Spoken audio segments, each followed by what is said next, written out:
Si quelqu'un s'imagine connaître quelque chose, il ne connaît pas encore comme il faudrait connaître.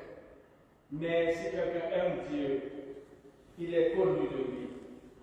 Si un aliment doit faire tomber mon frère, je renoncerai à tout jamais à manger de la viande plutôt que de faire tomber mon frère. Amen.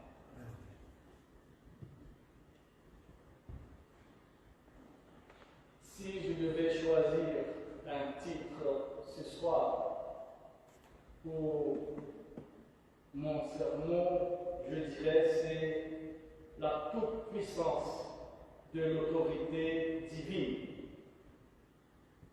Ma réflexion ce soir porte sur les différents parallèles entre la théorie et la pratique.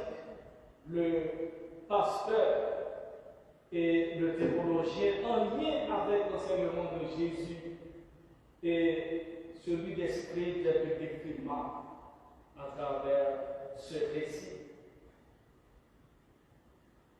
Ma réflexion se porte également sur le rôle de la lumière face aux ténèbres et enfin, cette autorité divine, nous pouvons la voir aussi par délégation.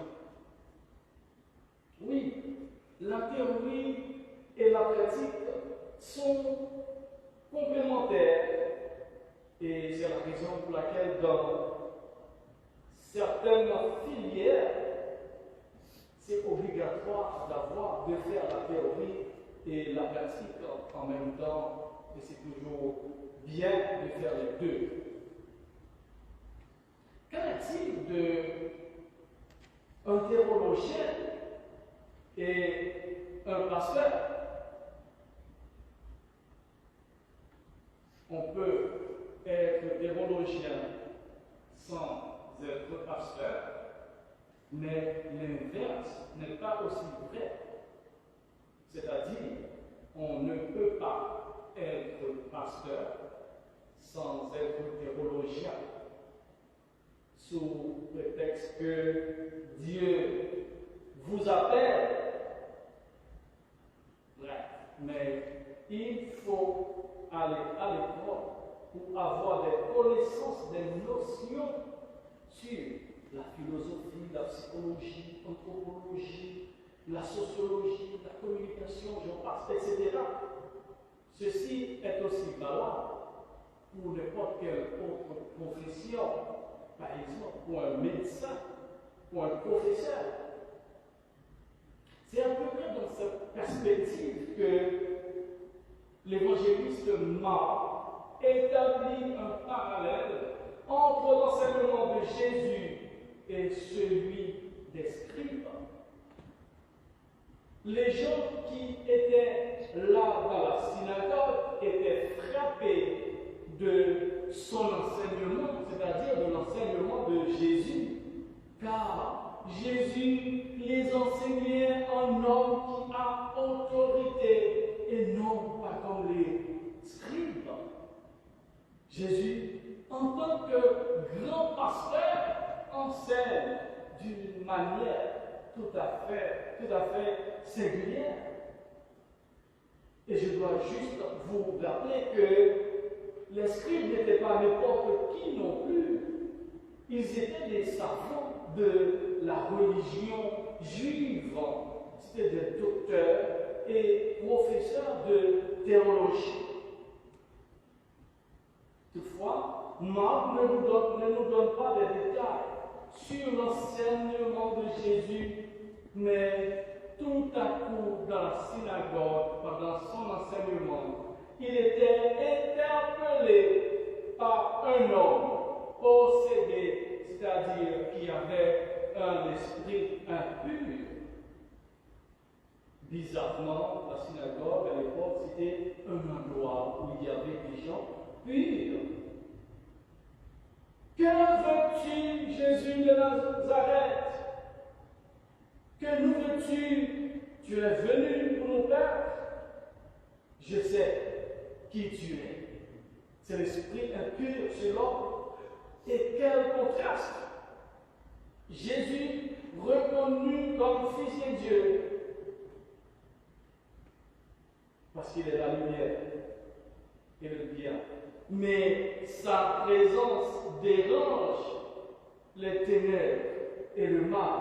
Jésus, interpellé, reconnu en tant que Fils de Dieu, mais sa présence dérange parce qu'il est la lumière. Il n'est même pas le symbole, mais il est la lumière. Et Jésus commanda sévèrement cet esprit impur qui était sur l'homme. Tais-toi et sors de cet homme. Et si c'était moi, je voudrais dire, et sors de cet homme au nom de Jésus. Mais c'est Jésus qui parle. Oui, chers amis dans le Seigneur, le récit de l'évangile de Marc, ce soir, nous fait une piqûre de rappel pour nous dire quoi exactement. Il nous dit de manière claire et nette que le mal existe, le diable existe, les mauvais esprits existent et ils sont puissants. Mais avec un grand mais, la toute-puissance vient de l'autorité divine. Et c'est elle qui a le dernier mot sur la force du mal. Oui, cette autorité de Jésus, nous pouvons l'avoir, comme je vous ai dit tout à l'heure, par délégation, en fonction de notre relation avec Dieu. Oui, si vous saviez quel sauveur je possède, il est l'ami le plus tendre de tout. Si vous saviez quel pouvoir magique, quelle autorité je possède en Jésus-Christ, on ne m'attaquerait pas, on ne me critiquerait pas pour me détruire. Au contraire, tôt ou tard, ça va retourner contre ceux et celles qui veulent nous attaquer en tant que fils de Dieu, parce que nous sommes détenteurs de ce pouvoir, de cette autorité. Dieu, Jésus, nous donne la délégation de cette autorité. Oui. Si vous prenez une image, par exemple, si vous avez une balle, un ballon, vous voulez taper au maximum sur le sol, peut-être pour faire du mal, je ne sais pas, ou taper sur un objet en face de vous, et ce ballon peut rebondir et vous fait très mal. Voilà, c'est à peu près cette image que nous pouvons avoir, parce que Dieu, quand on a Dieu avec nous, on est protégé et l'adversaire peut subir de son propre mal qu'il veut faire. Il peut tomber dans ce qu'on appelle autodestruction, tel cri qui peut être grand. On subit parfois le mal qu'on a voulu faire à autrui. Non, jamais tout seul. Non, le Seigneur est toujours là pour nous et est toujours avec nous. Et ce monde dans lequel nous vivons, il faut considérer comme, c'est comme quand on fait une visite dans un zoo, par exemple, où il y a des animaux sauvages, féroces. On regarde des lions, il y a une vitre qui nous sépare entre l'animal sauvage, entre guillemets, et nous.